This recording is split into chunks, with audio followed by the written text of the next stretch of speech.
All right, enough of the Star Wars theme song. Let's get to it. What's up, guys and gals? It's Jason. Hope you're doing well.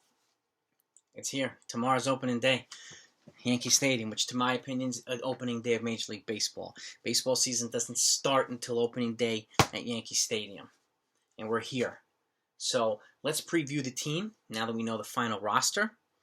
And let's give some predictions. That's what I like to do today, statistical predictions. I did a video a while back and went over some projections and stuff like that. But now that we have the more finalized roster, now we have some guys hurt, some guys are healthy now. Things have changed.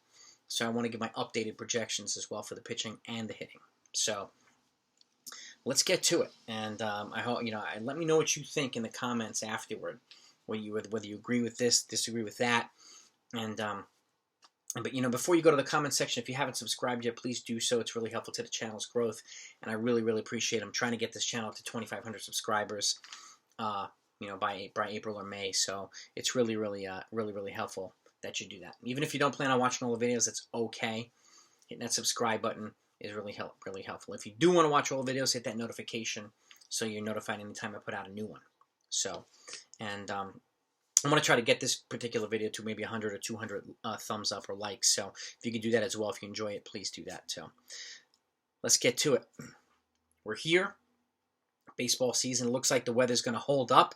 Looks like it's going to be about upper 40s, maybe lower 50s in the Bronx. I know there's a chance of rain, but I'm looking at the hourly forecast, I'm getting updates on it. It looks like it'll hold off. So thankfully, I'm really hoping that we have some baseball and some full baseball tomorrow at Yankee Stadium. They're going to be playing in front of fans for the first time in a year. And they're playing the Toronto Blue Jays at 1 o'clock tomorrow in the Bronx, the bookie down. And Mr. Gerrit Cole, the ace, is going to be on the mound. And it's going to be abbreviated fans, about 10,000, which is about 20% capacity, but that's better than nothing. And as more people get vaccinated, more people get healthy, they'll start to open up the floodgates a little bit. And we may be close to full capacity by the end of the season. And to me, there is nothing better than playing at Yankee Stadium in front of a full house, particularly in the playoffs. And I've been fortunate enough to be at David Cohn's perfect game, Jim Abbott's no-hitter in the 1990s. I was at the Game 6 clincher in 2009 against the Phillies when they won the World Series. I was in the 1999 Game 4 clincher against the Atlanta Braves when Roger Clemens threw his best game as a Yankee and got that standing rotation, got hurt in the 8th inning, and had to be escorted off the mound with his hamstring. And I will never forget that game. That game was phenomenal. And I've been fortunate enough I was at David Justice's magical home run against the Seattle Mariners in 2000 when he hit it off Arthur Rhodes and helped put the Yankees in the World Series against the Mets in 2000. And one of the coolest things about that is Don Mattingly was sitting in the luxury box behind us in the loge, which was phenomenal. All these games I went to with my mom, my date, my forever date for Yankee games. So grateful for that. Now let's get to the good stuff. So I've done my spiel and my little bit Yankee history, and let's start with the offense first. Now DJ LeMahieu, and mainstay. So happy he came back on a 6-year deal, and he's looking like he's ready to rock and roll too. I have him, hitting .318, 21 home runs, and 78 RBIs. I'm looking down at my baseball book, and about an .860 OPS. Being a consistent leadoff hitter, doing the little things, doing the big things, being clutch again, and putting them in a position to win on a regular basis, and just being a great clubhouse guy. Aaron Judge, about a .280, and I'm glad he's healthy. He's leaned out a little bit too. Look at him and Carlos Stanton have kind of laid off some of the heavy-duty lifting, and his speed looks there, his bat speed. He looks ready to rock and roll too. .281 batting average, about 37 home runs, and about 98 RBIs. Could go more. We'll see. I'm not using his 52 home run season from 2 or 3 years ago as meaning he's going to do it again. I like to live in reality here too. So I want to make sure the guys stay healthy. And about an 883 OPS. Aaron Hicks, our center fielder, about a .270 batting average, 23 home runs, 80 RBIs, and some stellar defense. And he's one of the outfielders who has a gun for an arm. Him, Frazier, Judge, all have good arms. Even Mike Taubm, good arm from the outfield. So and is one of our few switch hitters on the team as well, and an elite defender too. Carlos Stanton, another one, looks healthy, looks ready to rock and roll. The yoga that he's done this offseason's really helped him. It looks like he's leaned out, but he's maintained his ridiculous power. As you can see with the ball taking off about 3,000 miles an hour off the bat, and which I love watching. I love watching him hit. 276 batting average, 41 home runs, 101 RBIs, and about an 875 OPS. I have him playing having a really good solid year as a DH. And again, I know he hit 59 a couple years ago. I'm not expecting that. If he hits 50, fantastic. He definitely has the potential to do it. But 40 home runs and 100 RBIs, I would take that any year, every year. So, Babe Ruth hit 61, never got close to it again. He hit 54, I think, another year, but he was in the 40s on a regular basis. So, kind of a funky analogy, but just goes to show you that those years don't happen very often. Gleyber Torres, another one, looks ready to rock and roll. Healthy, and he's improved his defense and his range and shortstops significantly, and I think he's going to form a great tandem with DJ LeMahieu. Now that LeMahieu's back long-term, and I hope the Yankees lock up Torres long-term, even though he has 4 years of team control, I think he's going to establish a really, really good partnership with DJ LeMahieu and just become a really wonderful double play combination, and his bat's going to be back, I think. I have him hit about 27 home runs this year, 80 RBIs, and about an 870 OPS, which would be a solid year for him. And remember, he's still 24 years old, so he still has a ways to go. Luke Voigt, unfortunately, he's going to be out for a little bit. I guess he'll be back in probably mid-May, I'm guessing, at the worst, early June. Coming back from his knee surgery, which he just had on Monday. I have him hit about 261 with 24 home runs and about 80 RBIs. I have him driving in quite a few runs because he'll have a lot of guys who can get on base ahead of him. So, and I still think 24 home runs is pretty good after missing at least a month of the season. So, even though he was the MLB home run leader last year, doesn't mean anything.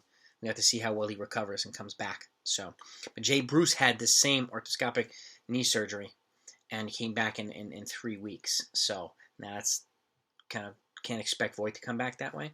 And Voigt's also a big boy. So, I hope that he just comes back healthy and stays healthy. Gio Urshela, our third baseman, 284 batting average, 20 home runs, and 70 RBIs. And a solid defense at third base. We've got a great defensive infield, too. You've got Jay Bruce covering now for Luke Voigt until he comes back, and we have Mike Taubm, who can cover first, who can also cover the outfield. So we've got some depth, multi-positional depth, and, which leads me to Clint Frazier, who I'm very excited about. I got to give it to Clint Frazier. I mean, ever since he's come here, he's had an up and down. The expectations were skyrocketing, sky high. He always had an elite bat. He had his cup of coffee in the major leagues. He shined right off the bat, a home run in his first game, and he has some great moments. But excuse me, he also got hurt, crashing into a wall, getting a concussion. I call it BHS, which is Bryce Harper syndrome. They had a tendency to become too aggressive sometimes. And it led to a concussion for Urshela, led to injuries for Bryce Harper. But what really mesmerizes me about both of them is watching them hit. Bryce Harper, to me, every time he's up batting, I watch him. I'm mesmerized by him. And he's got that Roy Hobbs-ish, Mickey Mantle-ish swing. Just a beautiful swing. And it's so fast. It's so powerful. The same thing, Clint Frazier's swing reminds me of the same thing from the right side. Okay, he just has a much improved stance. He's got ridiculous bat speed, and he's so fun to watch. I'm mesmerized watching him at the plate too, and I'm wishing him a good year. If he stays healthy, I think he can be an all-star. So I have him hitting about 280, 24 home runs, and 74 RBIs. A good solid year for him. And he's a young kid, and we have depth. We know he's a starting left fielder. I think a guy like Mike Taubm and maybe Estevan Florial too can give these guys a regular break, so they stay healthy. Gary Sanchez, catcher. I think this is the year he alternates. Usually has a terrible year and a good year. I think this is the year he comes back and has a relatively strong year. He'll be improved behind the plate. In his defense too, he's alternated stances behind the plate every year for the last couple of years. So he's never been consistent for quite a while now. But indicatively speaking, when he's good, he's real good. When he's bad, he's real bad. So I have him going about 251 batting average, about 23 home runs, and 68 RBIs. I'll take that from him every year. As long as his catching is solid behind the plate, I'll take that. We do have Kyle Higashioka backing him up, and the Yankees actually did bring back Robinson Chirinos. They released him about 2-3 days ago, but he's agreed to stay around the complex, as did Derek Dietrich. So there's a chance that these guys might be able to, get into the Bronx at some point this year as well. And so I'll keep an eye on them too for depth. But at the very least, they're staying high in AAA. So Miguel Andujar, one of our multi-positional guys, one of our young talented guys, has also suffered injuries. He's been decimated by them a couple years ago after that runner-up Rookie of the Year performance. But I still have him playing sometime this year, hitting 265, hitting about 13 home runs, and driving 47 RBIs. But that's contingent upon his health, and his levers, his hands and his wrist have to be intact, have to be on point, have to be healthy, because that's the name. That's his moneymaker with his bat. So I'm hoping that he gets this opportunity. Brett Gardner, I'm happy he's back as a fan favorite. And I have him hitting about 287, kind of in his swan year, giving great leadership for the young guys, about 10 home runs, 48 RBIs, and stealing about 15 bases, and just being a great overall clubhouse guy, bringing energy to the team, the type of energy that Clint Frazier brings too. And the Yankees have been for a while. If you watch them, they've always been kind of like just a very professional, kind of corporate, sometimes bland team. And guys like Gardner, some of the stuff he's been doing recently with the bat to the dugout, and Clint Frazier's energy, and some of these guys are just bringing a different dynamic of personality to the team that I really, really appreciate, and I hope the fans do too. So I can see him having a fun year too.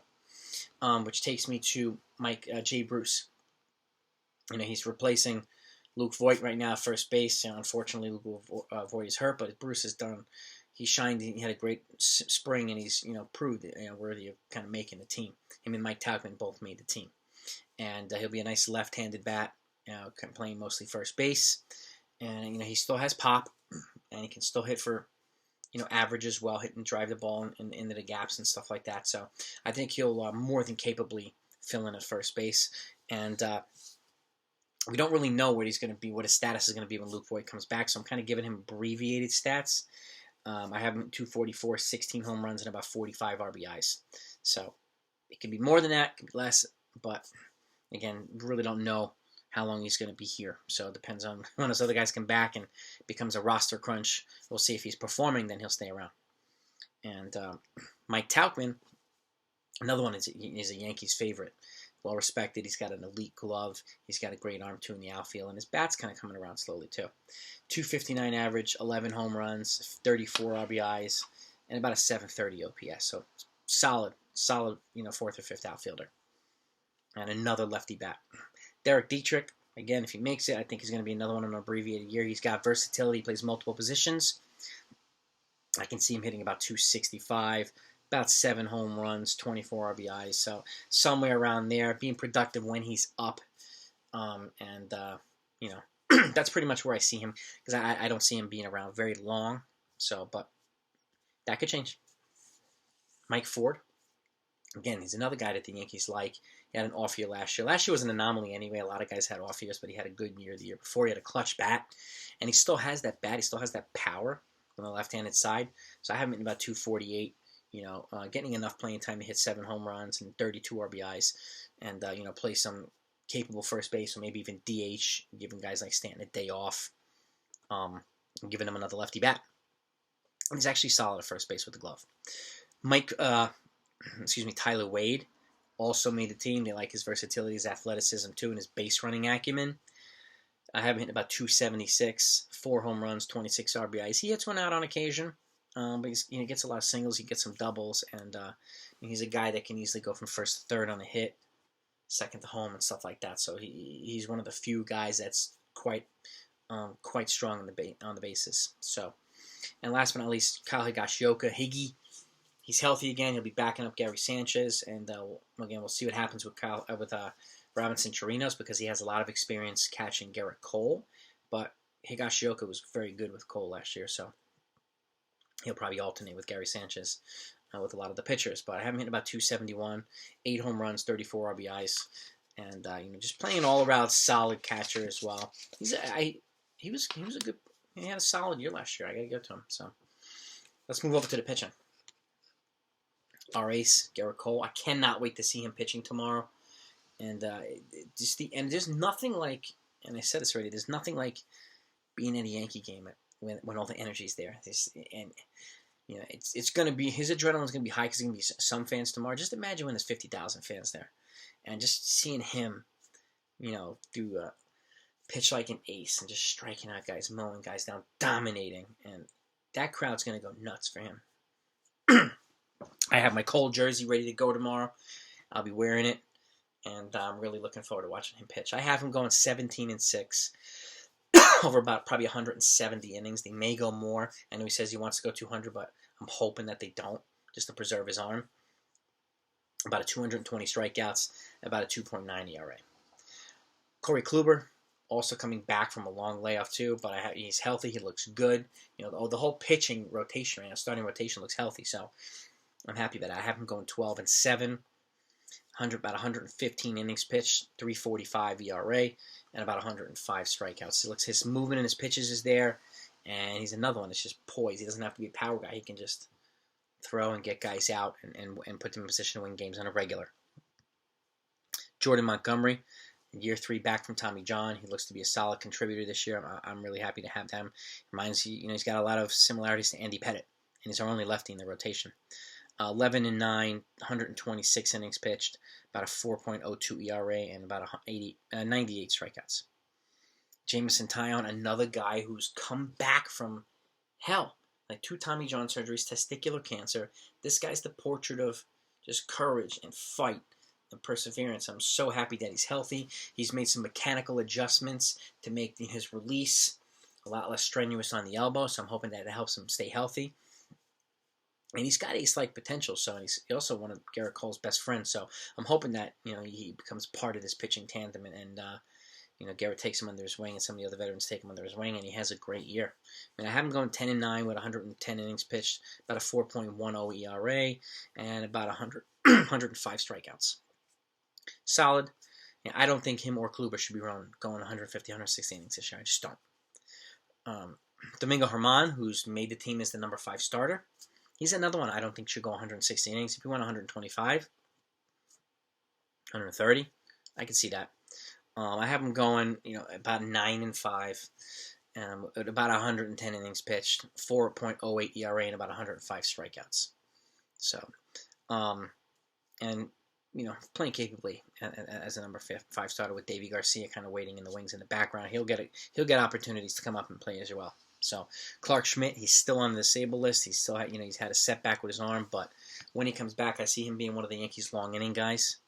Throw 3-4 innings like Mike King and some of these other guys. I can see him throwing about 50 innings this year, or even 60 innings, going 4-3 with about a 4.2 ERA and about 58 strikeouts. So when he's on, he's on. He's a power arm. He's got really good stuff, but he's just staying healthy has been his issue. So it's similar to Jameson Taion. They've had just the talent is there, the potential's there. It's just health has always been the thing that's kept them from really shining. So I hope he comes back and stays healthy. Davey Garcia, I still have him getting enough innings to throw about 100 and 105 innings this year.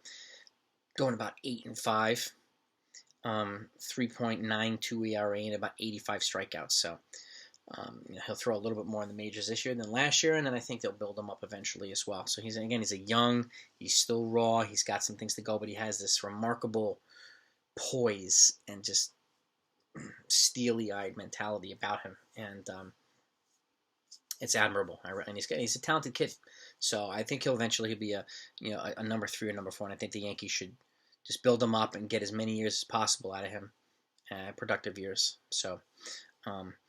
And then Jonathan Loaizaga, Johnny Lasagna, 4-3, 59 innings pitched, 72 strikeouts, about a 3.6 ERA. He's another guy who can go long relief, 3 innings, 4 innings, spot start, stuff like that. And admirably, just like Luis Cessa, I have him going 59 innings pitched, 2-3, record of 4.1 ERA, about 70 strikeouts. Again, another spot start guy, long inning guy. So.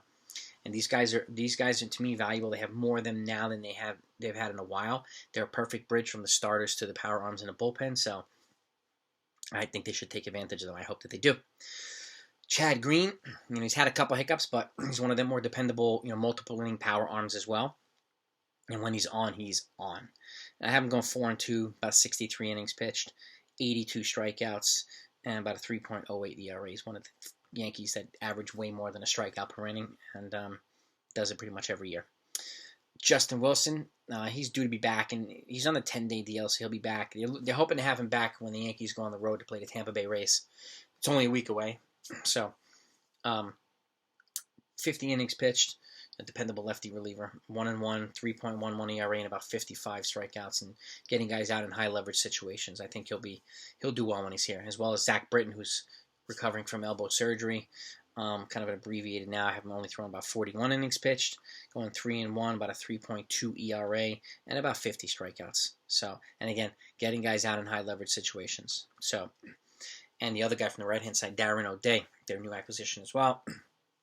52 innings pitched, 2-2 record, 60 strikeouts, and another sub-3 ERA, about 2.8 ERA. So he's just reliable sub-3 ERA, just get guys out, and he's just a dependable arm. And I like that side arm from the right-handed side windup. It's pretty cool. I'm really glad to have him, Britton, and Justin Wilson in this bullpen. Aroldis Chapman. And plus, it would take some pressure off Aroldis Chapman to not feel like he has to close high-leverage games all the time. These guys can do it too. But I have Chapman, who's got a new out pitch now, kind of a splitter from the left-handed side. And it looks pretty straight. He looks like he has another out pitch. So, and he's already in mid-season form, throwing high 90s, close to 100. So I see him having a better year and pitching better in high-leverage situations now. So I'm going about 51 innings pitched, 31 or 32 saves, 75 to 80 strikeouts, and about a 3.08 ERA. So another one, the guy that averages more than an inning strikeout per inning. Mike King, who's also made the team, one of the younger kids, about 56 innings pitched, 3 saves, 61 strikeouts, and about a 4.2 ERA. He'll get some innings. He'll get some an opportunity to throw 2, 3, 4 innings here and there, and I think he'll be a valuable piece. And last but not least, Lucas Lichty, who made the roster. He's been he had a great spring from the left-handed side, and he's definitely earned his spot in the roster. So now we'll see what happens when Zach Britton comes back. We'll see, but if he's performing, the Yankees will find a way to keep him on this team. So, and I hope that they do. And I actually hope that as much as I don't want guys to get hurt, I hope at some point Chris Gittens gets an opportunity as well. He just has immense power, and I hope he gets an opportunity at the major league level. But we'll see. So, and I have the Yankees winning the division, and I have them going 162. With Tampa Bay coming in second, Toronto in third, but only a half a game between the two of them. Boston in fourth, Baltimore fifth. My updated predictions based on last minute, kind of trades, acquisitions, stuff like that, and moves that the teams have made. And would I be surprised if Toronto won the division? No, but I think the Yankees have more pitching than they do, and unless they make an acquisition, and I posted a video recently, and I have a big trade that they could make, that I predict they will make. That could change the landscape, but we'll see. Take a look at that video if you wanna know what that is. So I hope you enjoyed this. Thanks so much for watching, and let's have a great year and go Yankees, baby. Talk to you tomorrow with the post-game recap after Game 1.